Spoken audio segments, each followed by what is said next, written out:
السلام علیکم ورحمۃ اللہ وبرکاتہ۔ ساتھی استقبال ہے آپ کا ہمارے یوٹیوب چینل دلی مرکز لائیو بیان پر۔ ہم امید کرتے ہیں کہ آپ سب حضرات خیریت سے ہوں گے۔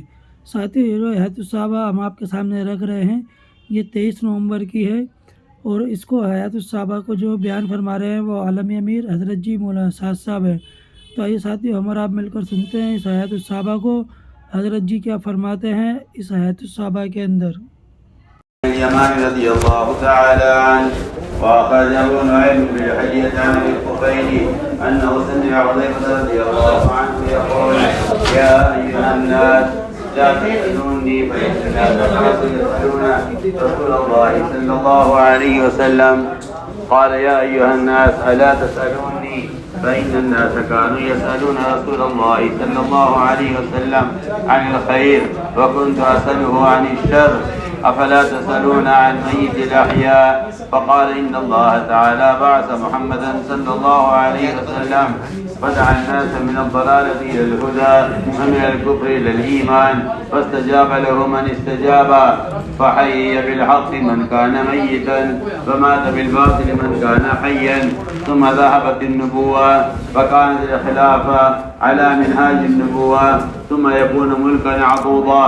فمن الناس من ينكر بقلبه ويده ولسانه والحق استكمل، ومنهم من ينكر بقلبه ولسانه كافا يده وشعبة من الحق ترك، ومنهم من ينكر بقلبه كافا يده ولسانه وشعبتين من الحق ترك، ومنهم من لا ينكر بقلبه ولسانه فذلك ميت الأحياء. وأخرج أبو نعيم بن الحجية عن حذيفة رضي الله عنه قال: القلوب أربعة: قلب أغلق فذلك قلب الكافر، وقلب مصفح فذلك قلب المنافق، وقلب أجرد فيه سراج يزهر فذاك قلب المؤمن، وقلب فيه نفاق وإيمان. فمثل الإيمان كمثل الشجرة يمدها ماء طيب، فمثل النفاق مثل القرحى يمدها طيح ودم، فأيهما غلب عليه غلبا.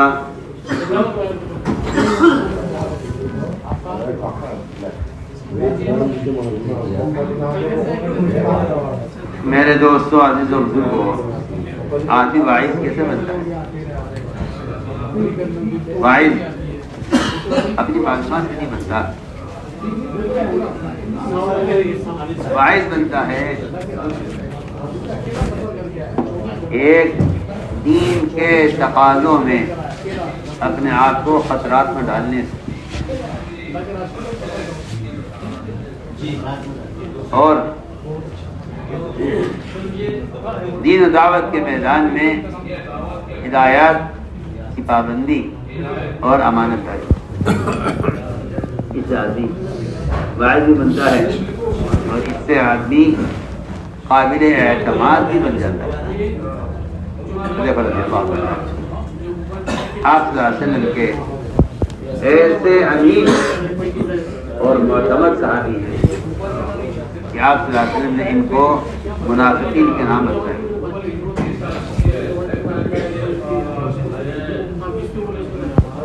رضی اللہ عنہ، میں نہیں ان سے پوچھنا چاہتا کہ منافقین کون کون ہیں، میں تو اپنے بارے میں پوچھنا چاہتا ہوں کہ میرا نام اس پہ ہے، کیونکہ اگر ان کو دوسروں کے نفاق کا وسوسہ ہوتا تو کہتے مجھے منافقین کا نام بتاؤ، ان کو اپنے نفاق کے بارے میں خطرہ تھا، اس لیے انہوں نے سوال یہ کیا ہے کہ حذیفہ، میں نہیں پوچھتا تم سے منافقین کون کون ہیں، صرف تم یہ بتا دو میرا نام ان میں ہے یا نہیں۔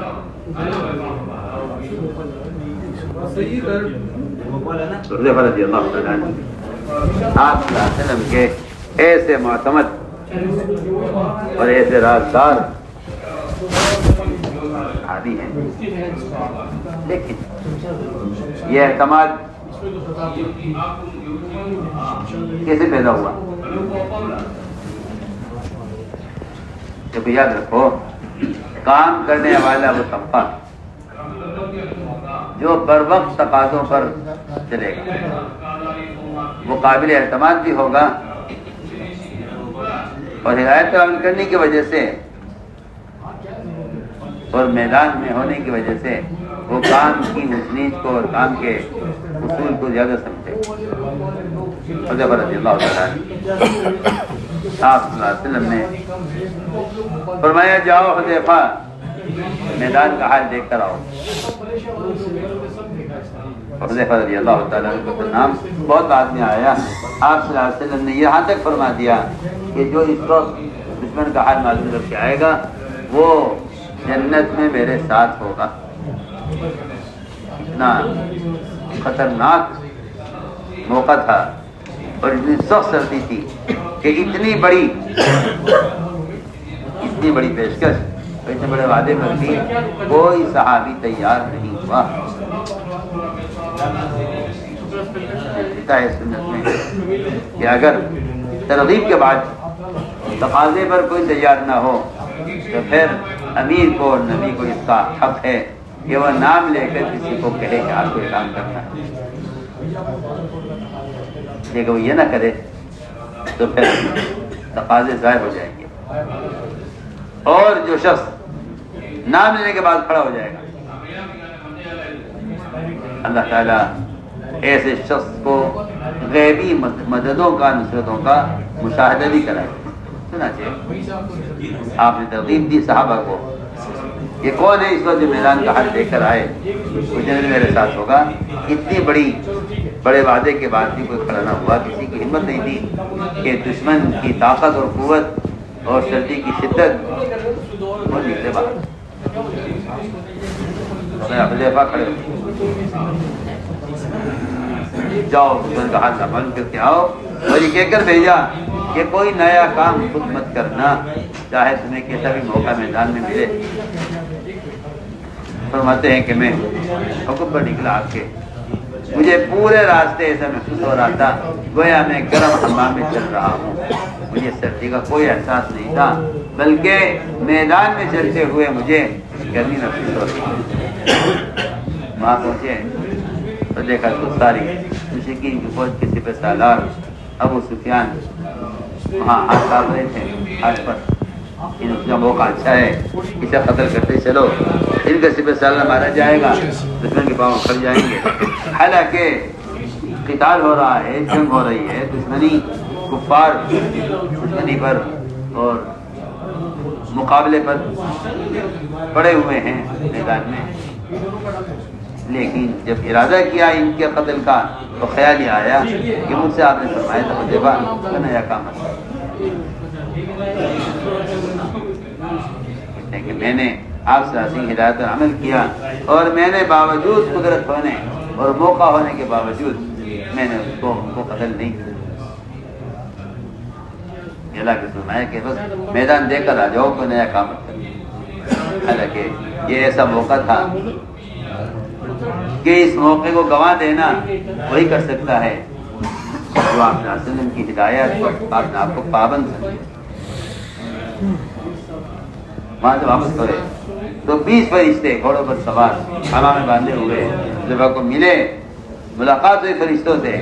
فرشتوں نے کہا آپ نے وسلم کو ہمارا سلام کہہ دینا اور خوشخبری سنا دینا کہ اللہ کی طرف سے فتح کا فیصلہ ہوگا.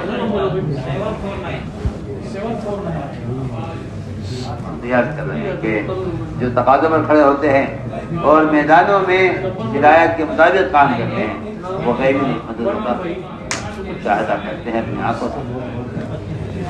اور اتنا ہی نہیں بلکہ ایسے لوگ پھر کام کرنے والے کے صف میں آگے بڑھ جاتے ہیں اور وہ نبی کے نزدیک قابل اعتماد اور ذمہ دار کے نزدیک قابل بھروسہ ہوتے ہیں.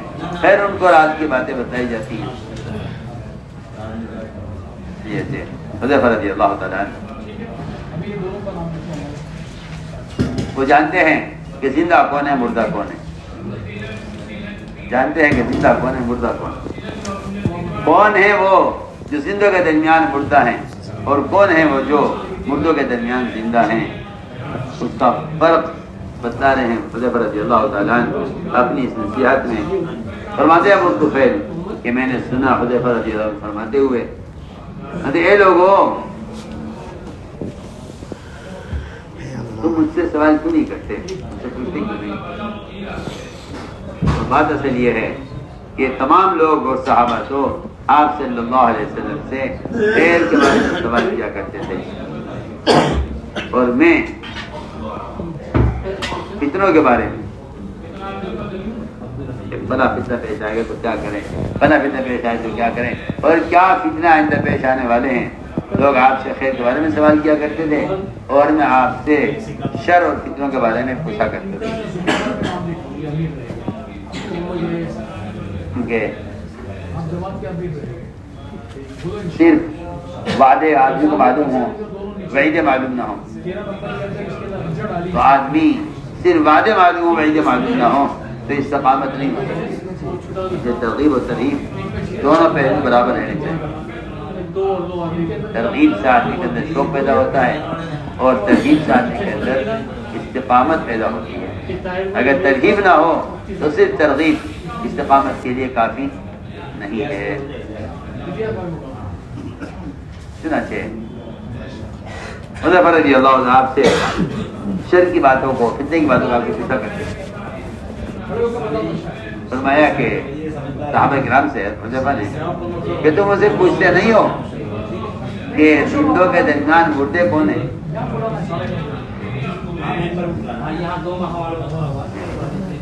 زندہ ہیں بظاہر مگر مردے ہیں۔ فرمایا کہ زندوں میں مردے وہ ہیں کہ اللہ تعالیٰ نے محمد صلی اللہ علیہ وسلم کو نبی بنا کر بھیجا، آپ نے لوگوں کو گمراہی سے ہدایت کی طرف بلایا اور کفر سے ایمان کی طرف بلایا۔ چنانچہ جس شخص نے یہ مقدر میں خیر کی اس نے آپ کی دعوت کو قبول کیا، چنانچہ وہ آدمی تو حق کے ساتھ زندہ ہو گیا، جو مردہ تھا اس نے تو حیات حاصل کر لی آپ صلی اللہ علیہ وسلم کی بات کو قبول کر کے۔ اور وہ آدمی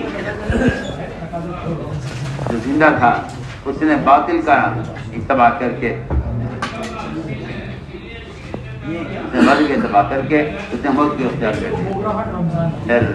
نبوت آپ صلی اللہ علیہ وسلم کی وفات پر نبوت ختم ہو گئی، اس کے بعد خلافت آئی اور وہ خلافت بھی آپ صلی اللہ علیہ وسلم کے نہج پر اور آپ کے طریقے پر، آپ کے اصول پر تھی۔ اس کے بعد آئی بادشاہت کاٹ کھانے والی اور ظالموں کی بادشاہتیں۔ چنانچہ جو شخص اپنے دل سے، اپنے ہاتھ سے، اپنی زبان سے، جو شخص اپنے دل سے، اپنے ہاتھ سے، اپنی زبان سے، ان تینوں اعضاء سے جو آدمی غلط بات کے انکار کرے گا اور حق بات کو پیش کرے گا، اس نے حق کو مکمل کر لیا ہے، وہ کامل ایمان والا ہے اور وہ کامل حق کو مکمل کر لیا ہے۔ اس کے پاس حق کامل طور پر ہے۔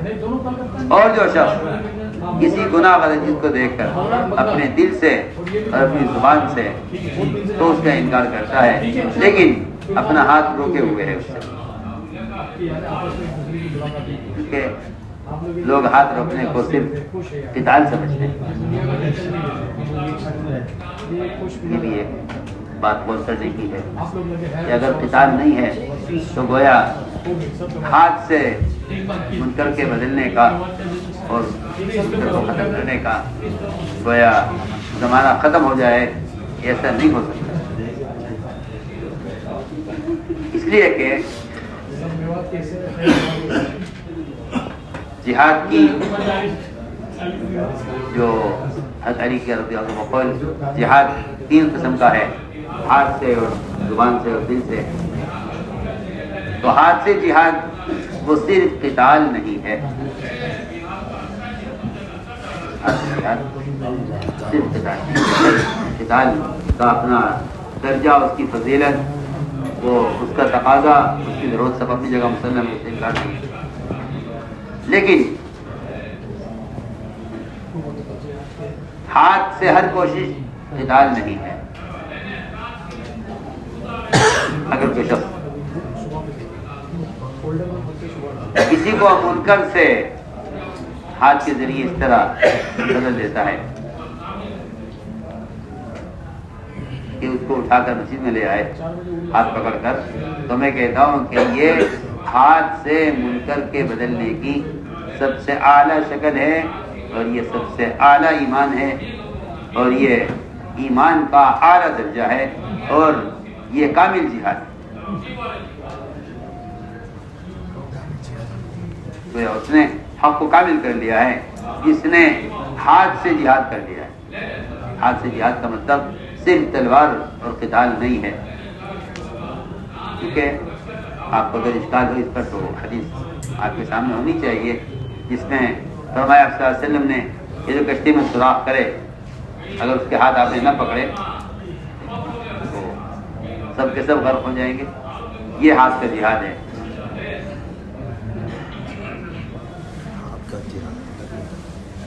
تو جو شخص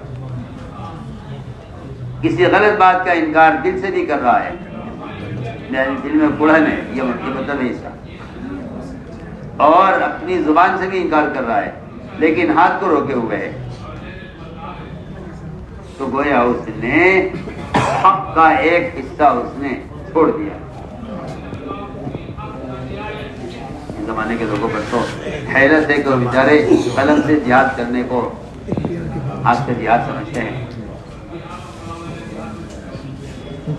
جبکہ حذیفہ رضی اللہ عنہ فرماتے ہیں کہ جو آدمی غلط بات کا انکار دل سے نہیں کر رہا ہے، زبان سے نہیں کر رہا ہے، لیکن ہاتھ سے نہیں کر رہا ہے، تو گویا اس نے حق کے ایک شعبے کو چھوڑ دیا ہے۔ وہ شعبۃ من الحق ترک، اس نے حق کے ایک حصے کو چھوڑ دیا ہے۔ اور وہ شخص ان کے بعد وہ ہیں جو دل سے انکار کرتے ہیں لیکن ہاتھ اور زبان کو روکے ہوئے ہیں، انہوں نے حق کے دو شعبوں کو چھوڑ دیا ہے۔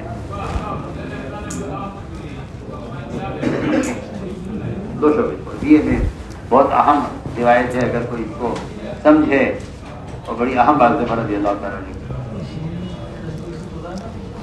اور فرمایا تیسرا وہ شخص کہ جو غلط بات کا نہ انکار دل سے کرتا ہے نہ زبان سے کرتا ہے، فرمایا کہ یہ زندوں میں مردہ ہے، یہ آدمی مردہ ہے، کیونکہ یہ نہ زبان سے اور نہ دل سے یہ اپنے منکر کو نہیں بدلتا۔ فرمایا کہ یہ زندوں کا مردہ ہے۔ رضی اللہ تعالیٰ نے کہ دل چار طرح کے ہوتے ہیں، دل چار طرح کے ہوتے ہیں۔ ایک تو وہ دل جس پر کفر کا پردہ پڑا ہوا ہے اور کفر کا غلاف چڑھا ہوا ہے، یہ تو کافر کا دل ہے۔ کافر کو کافر کہتے اسی لیے ہیں کہ اس کے اللہ کے درمیان ایسا حجاب ہے جس سے وہ اللہ کے انکار کرتے ہیں۔ دوسرے وہ قلب، وہ دل جو دل دوم ہوا ہے، یعنی منافقین کہ وہ ادھر بھی ہیں ادھر بھی ہیں، ادھر بھی جائیے ادھر بھی جائیے۔ فرمایا کہ یہ دو منہ والا دل ہے، یہ منافق کا قلب ہے۔ ایک وہ دل ہے جو بالکل صاف ستھرا ہے اور اس کے اندر ایمان کا چراغ روشن ہے، فرمایا کہ مومن کا دل ہے۔ ایک چوتھا دل وہ ہے کہ جس میں نفاق بھی ہے، ایمان بھی ہے،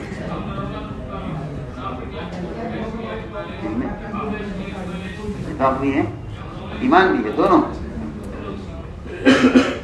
فرمایا وہ دل، چوتھا دل وہ ہے کہ جس میں ایمان بھی ہے نفاق بھی ہے۔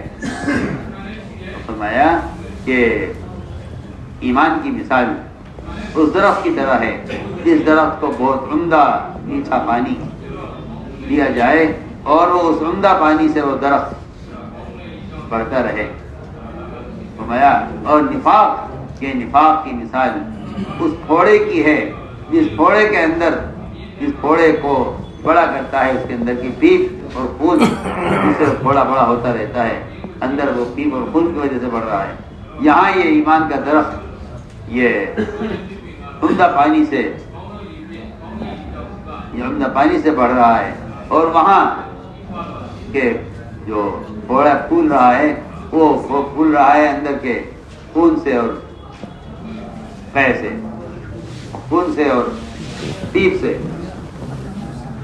فرمایا کہ دونوں میں سے جو چیز غالب آ جائے گی وہ غالب رہے گی، ایمان یا نفاق۔ یہ ہے حذیفہ رضی اللہ تعالیٰ عنہ کے مواعظ۔ مسلم نے عرض کیا کہ جو آدمی تقاضوں پر چلتے ہیں وہی وعظ کے بھی قابل ہوتے ہیں، اور وہی قابل اعتماد بھی ہوتے ہیں، اور وہی غیبی نصرتوں کا مشاہدہ بھی کرتے ہیں۔ اللهم صل على سيدنا مولانا محمد وعلى آل سيدنا مولانا محمد كما صليت على إبراهيم وعلى آل إبراهيم إنك حميد مجيد۔ ربنا ظلمنا أنفسنا وإن لم تغفر لنا وترحمنا لنكونن من الخاسرين۔ اللهم إنا نستغفرك ونتوب إليك، اللهم إنا نستغفرك ونتوب إليك، اللهم إنا نستغفرك ونتوب إليك۔ ربنا آتنا في الدنيا حسنة وفي الآخرة حسنة وقنا عذاب النار۔ سبحان ربك رب العزة عما يصفون وسلام على المرسلين والحمد لله رب العالمين۔ تو ساتھی اس ویڈیو کے متعلق آپ کی جو بھی رائے ہو آپ اپنی رائے ہمارے ساتھ ضرور شیئر کریں۔ تو پھر ملیں گے اسی طرح اور کوئی نئے بیان اور کوئی نئے اپڈیٹ کو لے کر۔ جب تک آپ حضرات اپنی دعا میں ہمیں یاد رکھنا۔